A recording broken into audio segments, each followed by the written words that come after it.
Hi, this is Nathan with American West Realty and Management. In today's video, I'm going to walk you through what happens after we've approved a tenant, how we secure the deposit, how long we'll hold the property for them, and how we document the condition before they move in. So once an application is approved, the next step is securing the security deposit.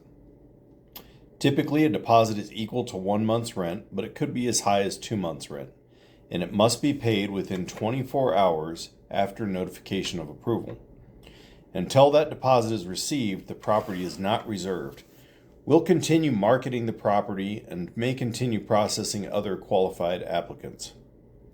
If the approved applicant does not pay within the 24-hour window, we're going to move on, either by continuing to advertise or by offering the property to the next qualified applicant. This protects you from a maybe tenant tying up your property while they make a decision, and it helps keep your vacancy time as short as possible. So a common question we deal with is, how long will we hold a property before rent has to start? For vacant units, we'll hold the property for up to 2 weeks before the agreed move-in date. After that, rent begins, whether the tenant has physically moved in or not. So a tenant can choose a move-in date up to 2 weeks out, but beyond that, they'll need to start paying rent to keep the unit reserved. This prevents long unpaid holds and ensures your property isn't sitting empty without income. Before keys are ever handed over, we make sure everything is fully in place. The tenant signs our residential lease agreement and any addenda. They clearly outline rent, due dates, responsibilities, rules, and all other terms of the tenancy. We also collect all funds, including the security deposit, first month's rent, and any approved fees. Utilities must be set up in the tenant's name, and we verify that before they move in. Only once everything is complete do we move forward with possession of the property. Before the tenant moves in, we're going to complete a detailed inspection of the property. We document the condition with photos, video, and written notes. We're going to cover everything from floor to ceiling, walls, doors, windows, appliances, fixtures, inside and outside. This becomes our baseline for the entire tenancy. At move-out, we'll compare everything back to this documentation to determine any wear and tear that may be a tenant's responsibility.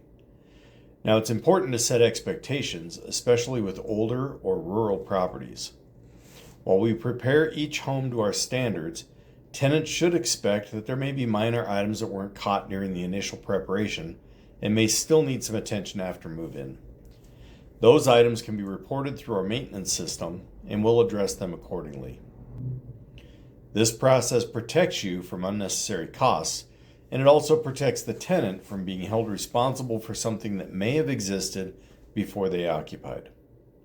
Now, once everything's complete, the deposit is paid, lease is signed, funds are collected, and the inspection is done, we'll finally hand over the keys. At that point, the tenant officially has possession, even if they move in gradually. We go over how to submit maintenance requests, how rent is paid, and the key expectations for living in the property. Setting those expectations early helps prevent problems down the road. So that's what happens after tenant approval. There's a strict deadline for the deposit and a clear 2-week limit on holding a vacant unit. We ensure all documentation and requirements are met before issuing the keys and letting them move in.